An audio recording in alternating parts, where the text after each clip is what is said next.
Olá, bem-vindos ao BDP Podcast, um espaço de reflexão sobre temas económicos e monetários do Banco de Portugal. O meu nome é Nuno Aguiar e no primeiro episódio de 2025 vamos abordar um tema que deverá ocupar grande parte dos debates económicos do resto do ano. Num contexto internacional já marcado por guerras e progressiva tensão geopolítica, a vitória de Donald Trump nas eleições norte-americanas fez regressar a sombra do protecionismo. O presidente eleito dos Estados Unidos prometeu agravar as taxas alfandegárias sobre bens que entrem no país, uma proposta que pode ser especialmente nociva para uma Europa exportadora.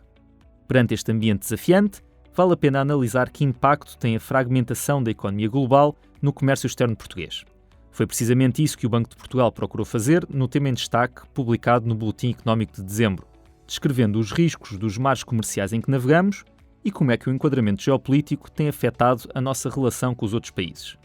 Para nos falar das suas conclusões, temos hoje connosco dois dos autores do estudo, João Amador, diretor adjunto do Departamento de Estudos Económicos, e Ana Correia, economista do mesmo departamento. Muito bem-vindos. Comecemos por enquadrar o tema de que estamos aqui a falar. E, João, pedia que descrevesses como é que este atual contexto global tem evoluído, ou seja, como eu estava a referir na introdução, em que mais navegamos agora em termos do comércio internacional? Olá, Nuno. Eu diria que o contexto atual pode ser caracterizado em duas dimensões. A primeira dimensão é, de alguma forma, a moderação do aumento do peso das trocas internacionais no PIB. E isto também, em paralelo com uma recomposição do comércio em favor dos serviços face aos bens. Uhum. Só para termos uma ideia da ordem de grandeza, no mundo o peso do comércio de bens em 1996 era 34%. Do PIB.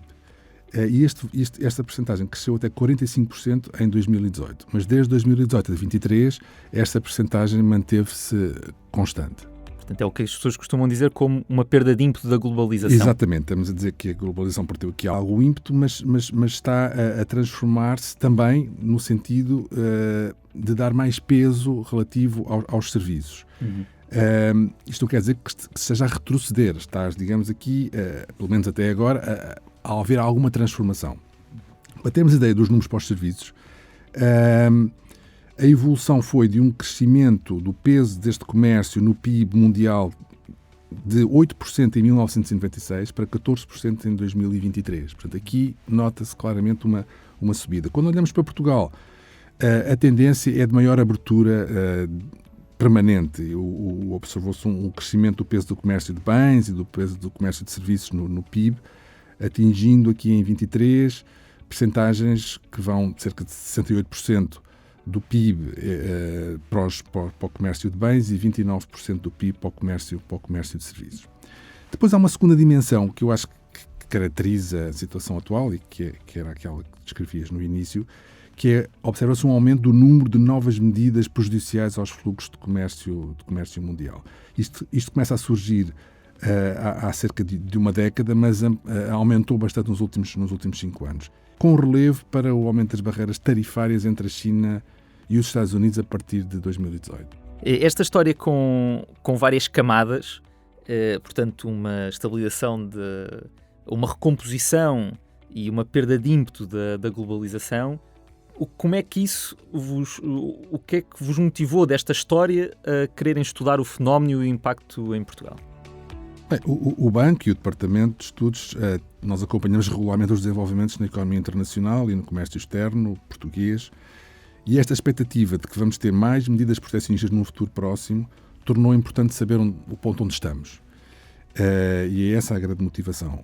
Também aproveitar para dizer que já em 2017, no Boletim Económico de outubro, também tínhamos um tema em destaque, precisamente para sinalizar as questões das preocupações com o protecionismo, que nessa altura, de facto, deram os seus primeiros passos. Uhum.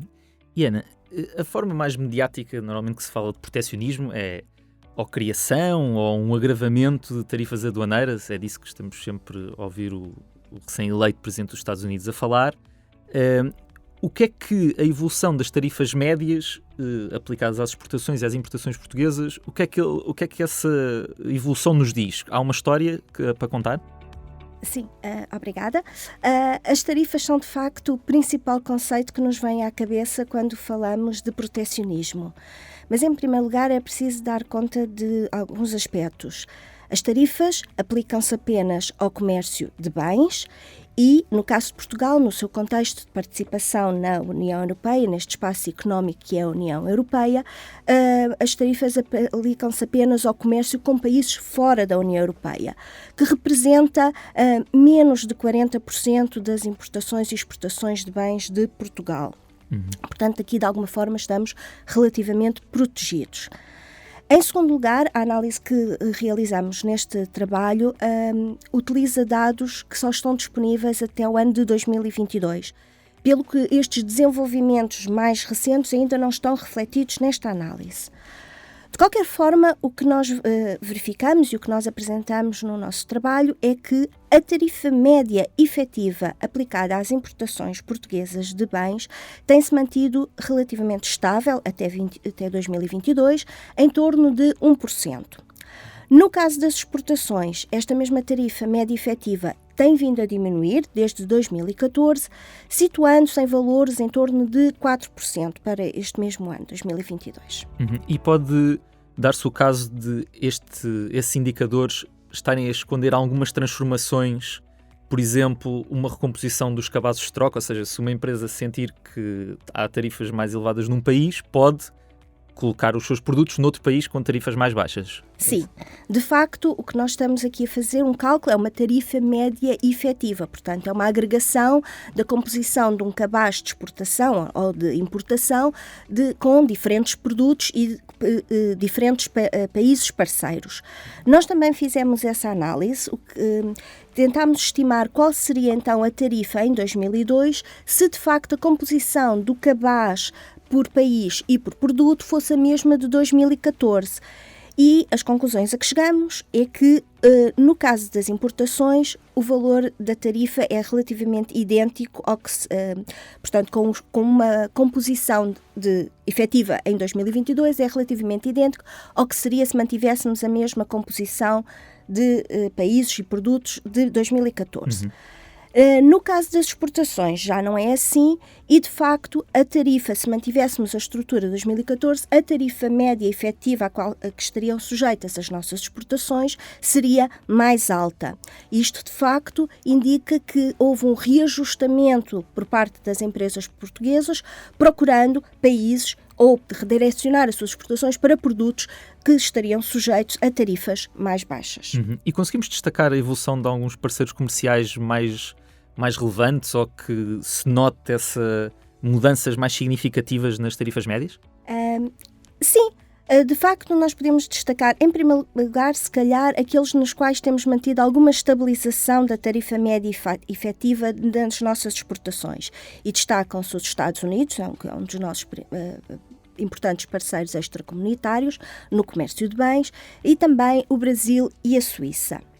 Em sentido contrário, gostaria de destacar o caso do Reino Unido, onde houve, de facto, um aumento da tarifa em virtude deste processo de saída do Reino Unido da União Europeia, o chamado Brexit, e, deste modo, o comércio com este parceiro é agora sujeito ao Acordo de Comércio e de Cooperação com a União Europeia, o qual apenas garante isenções de tarifas aos bens que são classificados como originários ou na União Europeia ou no Reino Unido. Exato.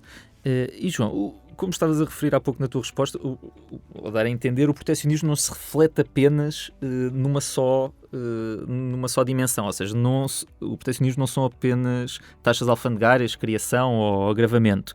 Que outras políticas é que os Estados têm à sua disposição e que se refletem nesta palavra protecionismo? Certo, temos as barreiras alfandegárias, que era o que a Ana falava agora, as tarifas, que são impostos à importação pagos na fronteira.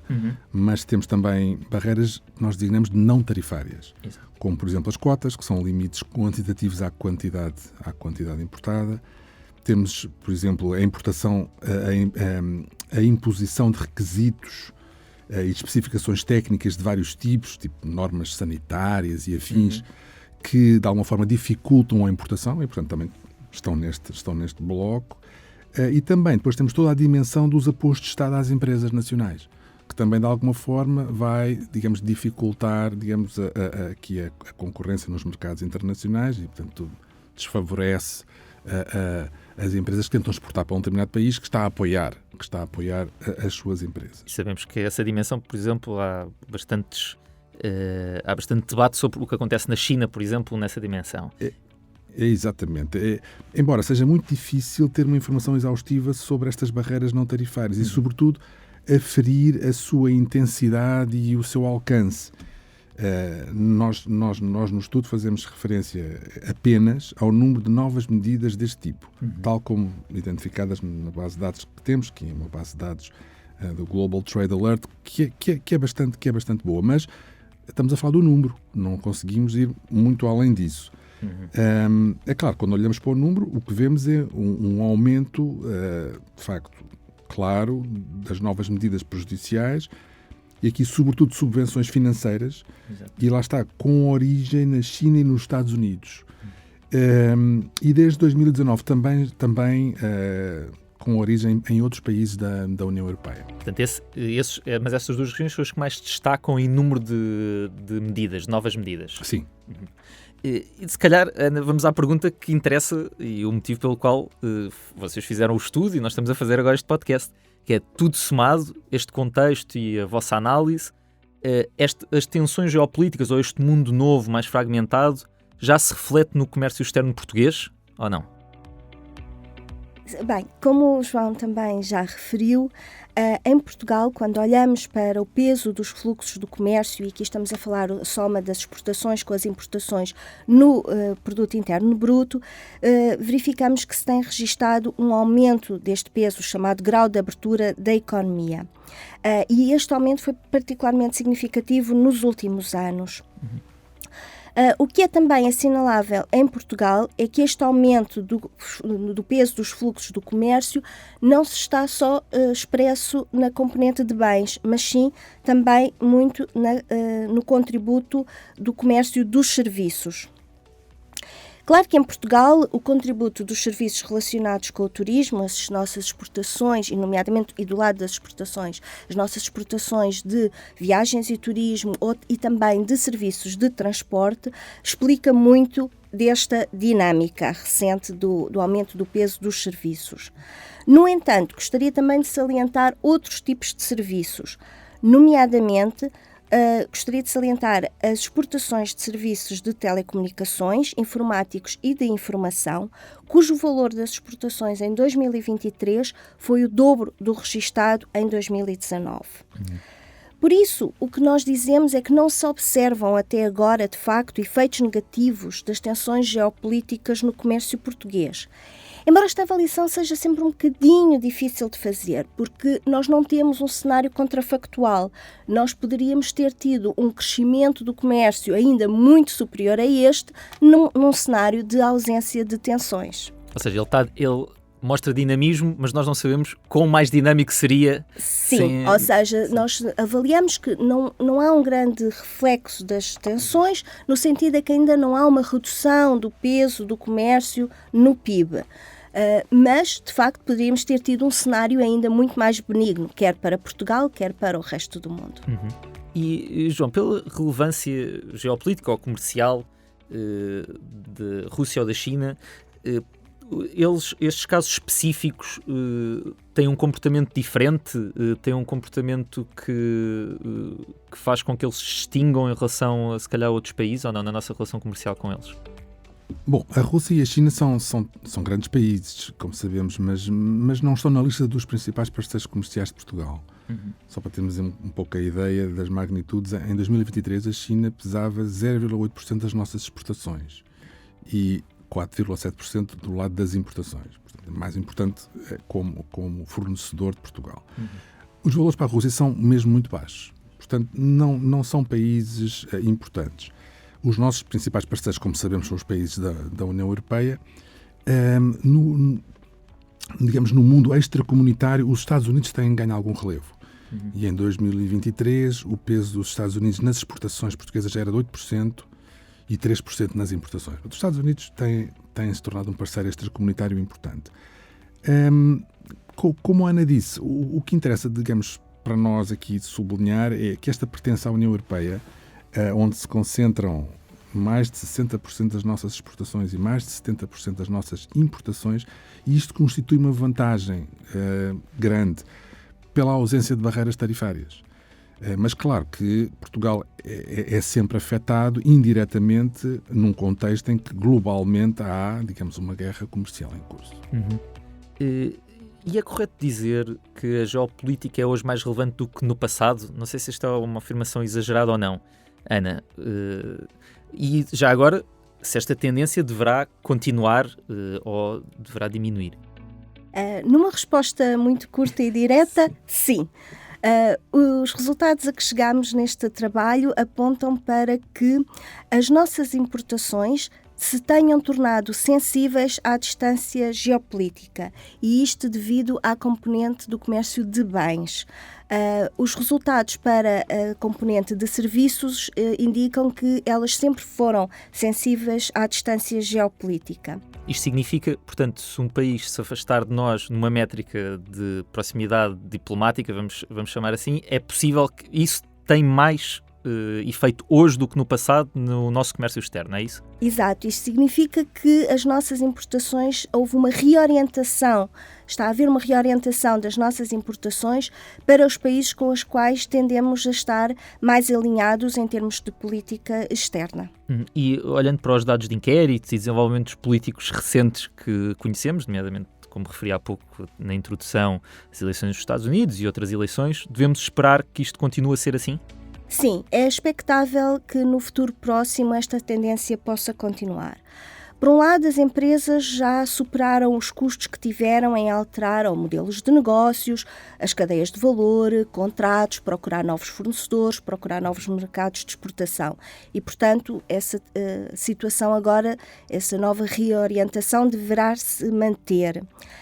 Por outro lado, existe evidência, através de inquéritos qualitativos que foram levados a cabo, por exemplo, pelo Banco Central Europeu, também pelo Deutsche Bundesbank, que questionaram as empresas e foram identificadas várias empresas que disseram que sim, que planeavam reduzir a sua dependência de fornecedores oriundos de países politicamente menos alinhados. Uma última pergunta, João. No final do vosso estudo, deixam algumas considerações finais sobre os desenvolvimentos que estivemos aqui a descrever. Ou seja, esta fragmentação geopolítica do mundo, esta recomposição da globalização. Vocês consideram que são desenvolvimentos preocupantes? Porque é que decidiram fazer essa alerta no final do tema em destaque? Sim, são preocupantes. Como vocês diziam há pouco, não é visível uma deterioração do comércio externo português. O que não quer dizer que o protecionismo já não tenha tido impactos que nós não conseguimos aferir corretamente. Mas o que é certo é que não há más notícias, por enquanto. Pelo contrário, o desempenho das exportações portuguesas tem sido bom, com ganhos de cota de mercado, ano após ano. Portanto, de alguma forma, não há, digamos, más notícias.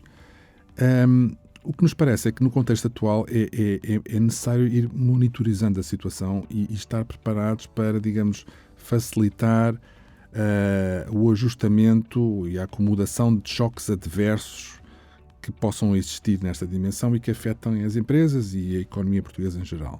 Portanto, Portugal deve defender os seus interesses comerciais e de investimento estrangeiro, que em primeira linha junto às instâncias europeias e também internacionalmente, e deve procurar promover a flexibilidade do tecido económico, particularmente num mundo onde, para além destas tensões que estivemos aqui a discutir, também se observam transformações muito rápidas ao nível da tecnologia. E para tal, nós fazemos uma referência no estudo para tal, ter uma força de trabalho qualificada, isso é, de facto, um ingrediente fundamental. Isso será, digamos, uma das recomendações que nós acabamos por referir. E de alguma forma, por fim, também dizer que nos pareceu importante voltar a fazer este ponto de que o comércio internacional é tendencialmente benéfico para os países que neles estão envolvidos, e as dificuldades que possam existir na partilha deste tipo de ganhos não devem dar origem à redução do próprio comércio. Esta é uma lição que nós aprendemos com o David Ricardo, já lá vão 200 anos e não devíamos esquecer estas lições importantes. É claro que em momentos de incerteza é fácil ceder ao apelo para o isolacionismo e para as ideias mais mercantilistas, mas esse é o caminho para um empobrecimento coletivo e verdadeiramente para um agravamento dos conflitos entre Estados. Portanto, o comércio tem sido um excelente contributo para a paz e para o desenvolvimento e assim deve continuar. João, Ana, muito obrigado por nos terem dado uma bússola para percebermos melhor como podemos navegar estas novas águas às quais ainda nos estamos a adaptar. Obrigado também a quem nos esteve a ouvir. O comércio internacional português e a fragmentação da economia mundial é o tema em destaque do Boletim Económico de dezembro e foi preparado por João Amador, Alexandre Carvalho, Ana Correia e Joana Garcia. Tal como as restantes publicações do Banco de Portugal, pode ser consultado em bportugal.pt. Siga-nos também no X, LinkedIn e Instagram. Até breve.